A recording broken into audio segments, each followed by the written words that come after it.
बिस्मिल्लाहिर्रहमानिर्रहीम। अस्सलाम वालेकुम नाज़रीन, आप यूट्यूब चैनल देख रहे हैं। मैं इमरान ख़ान हूँ। सबसे पहले एक बड़ी खबर पाकिस्तान तहरीक इंसाफ के लिए जो है वो मैं दे देता हूँ। उसके बाद इसराइल के हवाले से, फ़लस्तीन के हवाले से कुछ बहुत इंपॉर्टेंट है जो अमेरिका से आया। दूसरा, पाकिस्तान के अंदर टारगेट किलिंग में भारत किस तरह मुलव्वस था और उसको यहाँ पे ऑपरेट कैसे करने दिया गया, इस हवाले से बहुत बड़ी एक खबर है जिसने तहलका मचाया हुआ है। ये चीज़ें मैं आपके सामने रखता हूँ, लेकिन सबसे पहले वो खबर जिसका ताल्लुक बराह रास्त पाकिस्तान तहरीक इंसाफ से है। एक तो मैंने आपको पहले बताया था कि केसेस उड़ जाएंगे, तो उस पर तो गवाहियाँ आना शुरू हो गई हैं। नजम सेठी साहब ने भी ये कहा कि ये केस बनाए इसलिए गए थे कि इमरान खान साहब को नुकसान पहुंचाया जाए 8 फरवरी के इंतखाबात में। वो नहीं हो सका। राना सनाउल्लाह साहब भी ये कह रहे हैं कि ये केसेस इमरान खान साहब के ऊपर जिस तरह बनाए गए थे ये उड़ जाएंगे, इनके अंदर कुछ नहीं बचेगा। जैसे ही इंसाफ होगा ये रेत की दीवार की तरह गिर जाएंगे। बाकी जो PMLN के लोग हैं, मैं एक्चुअली PMLN के लोगों की बात कर रहा हूँ, जो नवाज शरीफ के कैंप के लोग हैं, उनमें तकरीबन आधा दर्जन गवाहियां मोतबर लोगों की, मोतबर मीन्स ये कि उनके लिए वो मोतबर हैं कम से कम, अगर बाकी पाकिस्तानियों के लिए नहीं है तो वो ये कह रहे हैं कि इमरान खान के ऊपर ये जो चारों केसेस बने हुए हैं ये उड़ जाएंगे, इनके पल्ले कख नहीं है। उससे पहले भी सियासी नौयत के केसेस हैं, तो जिस तरह के ये केसेस हैं इमरान खान साहब बाहर आ जाएंगे। सिर्फ उसको ड्रैग किया जा सकता है, डिले किया जा सकता है, उसमें ताख़ीर पैदा की जा सकती है, लेकिन यह मुमकिन नहीं है कि इमरान खान साहब जो हैं वो उनको इन केसेस के अंदर हमेशा अंदर रखा जा सके। अब जबकि अदलिया ने भी एक अंगड़ाई ली है और अदलिया के अंदर से भी एक आवाज़ उठी है कि हमने अपनी स्पेस वापस गेन करनी है। अब वो एक ऐसा लगता है कि जंग जैसी सूरत हाल है। पूरी की पूरी सियासी जमातों के मीडिया सेल्स उन जजेस के ऊपर अटैक कर चुके हैं, उनके ऊपर हमला आवर हैं अपने पंजे तेज़ करके कि पता नहीं इन जजेस ने क्या गुनाह कर दिया। हालांकि वो ये कह रहे हैं कि उनको उनका काम नहीं करने दिया जा रहा, उन पर दबाव डाला जा रहा है और दबाव से उनको निकलने का तरीकाकार बताया जाए। और उन्होंने राब्ता किया अपनी सुप्रीम कोर्ट ऑफ पाकिस्तान की सुप्रीम जुडिशल काउंसिल से, तो वहां से उनको जवाब मिलना था। अब वहां से जवाब आने की बजाय इस वक्त जवाब जो है वो पाकिस्तान का मीडिया का एक हिस्सा या पाकिस्तान की मखसूस पॉलिटिकल पार्टीज जो हैं वो उनको जवाब दे रही हैं। बहरहाल अदलिया अपनी स्पेस तो वापस ले लेगी, इमरान खान साहब के ये केसेस भी ख़त्म हो जाएंगे। लेकिन मैंने एक चीज़ नोट की है कि जैसे ही ये letter Supreme Court of Pakistan की सुप्रीम जुडिशल काउंसिल में गया और ये मामला टेकअप हुआ, तो काफ़ी हद तक अदलिया के ऊपर से दबाव कम हुआ है। ये बात हमें माननी पड़ेगी।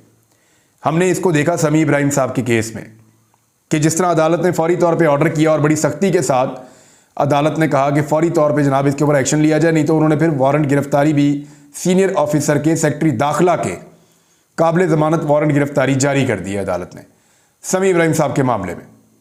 उन्होंने कहा या तो आप इसके ऊपर जवाब दें फौरी तौर पे, नहीं तो फिर आपके वारंट गिरफ्तारी 2:30 बजे पेश करो गिरफ्तार करके। फिर वहाँ पे ऑफिसर्स आए, उन्होंने कहा जी नाम निकाल दिया है, लेकिन अब एक और लिस्ट में नाम डाला हुआ है तो उसमें से भी निकल जाएगा। एक्चुअली होता यह है कि 3-4 किस्म की लिस्टें हैं वजारत दाखिला के पास। वो एक में डालते हैं नाम, जैसी अदालत दबाव डालती है उसमें से निकाल के दूसरी में डालते हैं, जैसी अदालत दबाव डालती है उसमें से निकाल के तीसरी में डालते हैं। तो वकला को मेरा ये मशवरा है कि जब भी कभी मैंने क्योंकि बात की कुछ वकला से, मियां अली अशफाक साहब से मेरी बात हुई और वकला से, वो ये कहते हैं कि जो समझदार वकील हैं वो ये कहते हैं कि जब भी आप कभी अप्लाई करें वजारत दाखिला को, आप फरीक बनाएं इस मामले में FIA को, वजारत दाखिला को, कि मुझे ट्रैवल करने से रोका जा रहा है, तो आप जितनी लिस्टें मौजूद हैं उन तमाम का नाम ले लें और तमाम लिस्टों को मेंशन करेंगे। जनाब इनको कहें जवाब दें मेरा नाम जो है वो क्यों है और किस किस लिस्ट में है और किस वजह से है और मुझे ट्रैवल करने से क्यों रोका जा रहा है, मुझे ट्रैवल करने की इजाज़त दी जाए। इस तरह की जो एप्लीकेशन होगी उसमें यह नहीं होगा कि एक मामला पहले रिजॉल्व किया, फिर 2 हफ्ते में दूसरा मामला रिजॉल्व किया, फिर 2 हफ्ते में तीसरा मामला रिजॉल्व किया, ये लंबा होता जाएगा। तो इस तरह जो है वो समी इब्राहिम साहब का मामला अब यहाँ चला गया है, वो दोबारा अप्लाई करेंगे तो दोबारा लग जाएगा केस। और अब उनका नाम क्योंकि ECL में है तो ECL में से भी निकल जाएगा, PCL में से तो उनका नाम निकल गया है और नाम तो निकल ही जाएगा। किसी की आज़ादी को ज़्यादा देर तक तो आप रोक नहीं सकते और ये इंसानी हकूक़ की खिलाफ वर्जी भी है।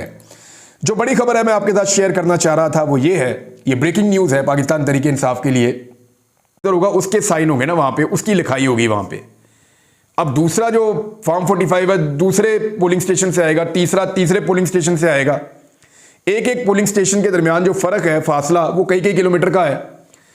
तो ये एक अजीब चीज सामने आई है कि कई फॉर्म 45 पे एक ही राइटिंग चल रही है। यानी ये इतना तेज कोई था प्रिजाइडिंग ऑफिसर जो यहां पे भी बनाता था जाके फार्म, वहां भी बनाता था, वहां भी बनाता था, वहां भी बनाता था। तो ये मुमकिन नहीं है, प्रैक्टिकली मुमकिन नहीं है। तो ये धांधली की एक और चीज इन्होंने बताई और बहुत सारी चीजों की निशानदेही की है।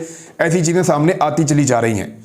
एक बहुत बड़ी खबर है और वो खबर द गार्डियन के अंदर अब छपी है और भारत के हवाले से है कि भारत पाकिस्तान में बंदे मार रहा है और बाकायदा टारगेट किलिंग करवा रहा है और पाकिस्तान उसको रोकने में अभी तक नाकाम रहा है। या हमने अभी तक इसके ऊपर क्या रिस्पॉन्ड किया, ये तो गवर्नमेंट ऑफ पाकिस्तान करेगी।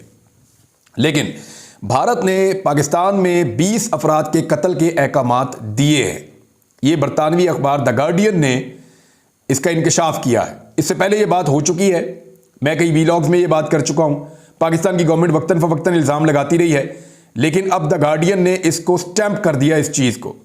उन्होंने कहा कि मोदी सरकार ने पाकिस्तान में बहुत से अफराद को मनसूबाबंदी के तहत कत्ल करवाया है। पाकिस्तानी और भारतीय इंटेलिजेंस एहलकारों और पाकिस्तान के तफ्तीशी हुकाम की जानिब से शेयर की जाने वाली दस्तावेज़ात से जाहिर होता है कि कैसे भारतीय इंटेलिजेंस एजेंसी रॉ ने 2019 के बाद बैरून मुल्क कातिलाना कार्रवाइयां शुरू की हैं। ताज़ा तरीन इल्ज़ामात में 2020 से लेकर अब तक 20 अफराद के कत्ल के हवाले हैं जिनको नामालूम मुसल्लह हमला आवरों ने पाकिस्तान में कत्ल किया। भारतीय खुफिया एजेंसी रा को बराह रास्त वज़ीर आज़म नरेंद्र मोदी का ऑफिस कंट्रोल करता है, जो कि तीसरी मुद्दत के लिए इस मरतबा फिर इलेक्शन लड़ रहे हैं। खुफिया एजेंसी के एहलकारों से गुफ्तगू के बाद इन इल्ज़ामात को तक़वियत मिलती है कि भारत ने एक ऐसी पॉलिसी पर अमल किया है जिसके तहत ऐसी शख्सियात को बैरून मुल्क टारगेट किया गया है जिन्हें भारत अपना दुश्मन समझता है। रिपोर्ट के मुताबिक अमेरिका और कनाडा ने इख्तलाफ राय रखने वाले अशखास बशमूल सिख अलहदगी पसंदों, जो लोग खालिस्तान के लिए काम करते हैं या उसकी तहरीक को सपोर्ट करते हैं, उनको पाकिस्तान में कत्ल करवाया। इससे पहले आपको याद होगा कि एक सिख रहनुमा का कत्ल कनाडा में हुआ था, भारत को मुसीबत पड़ गई थी। तो कनाडा और पाकिस्तान में फ़र्क यह है कि पाकिस्तान के अंदर उन्होंने 20 बंदे मारे हैं, दंदनाते हुए मारे हैं। पाकिस्तान बार बार कह रहा है, लेकिन हमारी आलमी सतह पर उस तरह बात सुनी नहीं जाती, बात मानी नहीं जाती। भारत की बात ज़्यादा मानी जाती है। ये हमारी पॉलिसियों की वजह से भी है। और कनाडा जो है वो वहाँ पे एक कत्ल के बाद जो भारत को सूरत हाल का आलमी सतह पे सामना करना पड़ा था, वो सारी दुनिया जानती है। इसके बारे में जो है वो कुछ कहने की ज़रूरत नहीं है।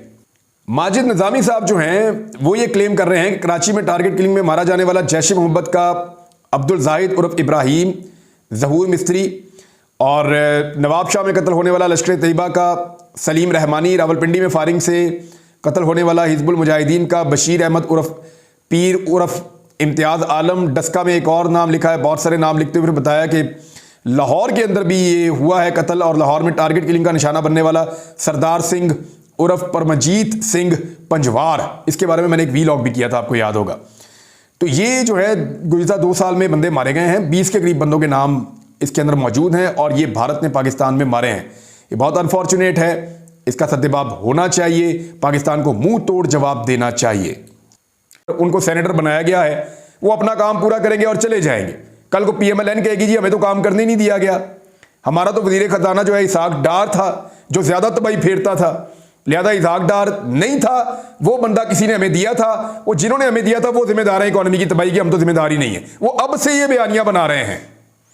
इस वक्त से PMLN, मैं खबरदार कर रहा हूं पाकिस्तान की एस्टेब्लिशमेंट को कि PMLN आज से ऐसा बयानियां चुप करके बना रही है नवाज शरीफ की सरबराही में कि जो बयानियां कल को इस्तेमाल किया जाएगा और यह कहा जाएगा कि जी हमारे पास तो इख्तियारात ही नहीं थे। वजारत दाखिला देकर मोहसिन नकवी को पाकिस्तान की सिक्योरिटी को दांव पर लगा दिया गया, हम तो वहां कुछ कर ही नहीं सकते थे। वजारत खजाना औरंगजेब को देकर पाकिस्तान को दांव पर लगा दिया गया, पाकिस्तान की मईशत को, हमारा उसके अंदर कोई फैसला ही नहीं था, हम तो लाचार थे, बेबस थे, हमें तो बांध के हुकूमत दी गई है और हमारे पास कोई रास्ता नहीं। ये बयानियां कल को वो इस्तेमाल करके जितना कुछ भी इस मुल्क में गलत और खराब होगा उस सारे को पाकिस्तान की एस्टेब्लिशमेंट के कांधों पे फेंक देंगे। ये PMLN ने करना है, मेरी बात को आप लिख कर ले लें। अब ये अदालती इस्लाहात के ऊपर काम करने की बात कर रहे हैं और वो इसलिए कर रहे हैं मुबज्जना तौर पे क्योंकि बहुत सारे लोगों ने कहा कि कादी फायद ईसा साहब जो हैं उनको एक एक्सटेंशन दी जाएगी और उसके लिए सारा माहौल बनाया जा रहा है। 2/3 अक्सरियत भी चाहिए, 224 का नंबर।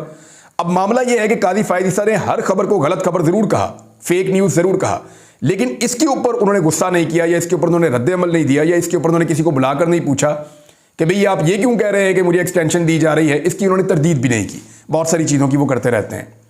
लेकिन एक बात है कि कादी फायद ये पाकिस्तान के सोशल मीडिया पर रोला पड़ा हुआ है। और रोला क्यों पड़ा हुआ है? वजह यह है कि कादी फायद ईसा साहब ने कुछ क्लेम किया था तसद्दुक जिलानी साहब के हवाले से। तसद्दुक जिलानी साहब ने उसका इनकार कर दिया। उन्होंने कहा जी ऐसी कोई बात ही नहीं हुई, मेरे बारे में ये गलत बयानी की गई है और गलत बात की गई है। मेहर बुखारी साहबा से उन्होंने बात की है। बहरहाल बिलावल कह रहे हैं कि अदालती इस्लाहात, तो अदालती इस्लाहात का मतलब फिर आप समझ जाएं कि क्या होने जा रहा है। जमात इस्लामी के लिए अच्छी खबर यह है कि हाफिज नईमुर रहमान, ये बड़े ज़बरदस्त कारकुन हैं जमात इस्लामी के, बड़े अच्छे रहनुमा हैं जमात इस्लामी के। कराची को इन्होंने बड़ा मुतहर्रिक रखा है और कराची जैसे शहर के अंदर जमात इस्लामी को जितना ताकतवर किया उसमें हाफिज नईमुर रहमान साहब का बहुत बड़ा हाथ है। वो बड़े अंतक किस्म के आदमी हैं, बहुत भाग दौड़ करने वाले बंदे हैं और ग्राउंड पे काम करने वाले इंसान हैं। तो उनको अब जमात इस्लामी का अमीर मुकर्रर किया गया है। तो जमात इस्लामी के लिए ये एक बड़ी अच्छी खबर है। पाकिस्तान पीपल्स पार्टी कोशिश कर रही है कि किसी तरह यूसुफ रज़ा गिलानी जो हैं उनको चेयरमैन सेनेट मुंतखब करवाया जाए, लेकिन कुछ लोगों ने यह क्लेम किया है कि शायद इसके लिए भी अनवारुल हक काकड़ को सामने लाने की कोशिश की जाए। क्या यह मुमकिन है? एक बहुत बड़ा सवाल है, क्योंकि पाकिस्तान पीपल्स पार्टी इस सीट को नहीं छोड़ेगी। नाज़रीन, अब तक के लिए इतना ही। अपना ख्याल रखिएगा। अपने चैनल का भी कुछ और चीज़ें हैं इसराइल के हवाले से मुझे शेयर करनी थी, नेक्स्ट वीलॉग में करता हूं। अब तक के लिए इतनी, अपना ख्याल रखिएगा। अपने चैनल का भी। अल्लाह हाफ़िज़।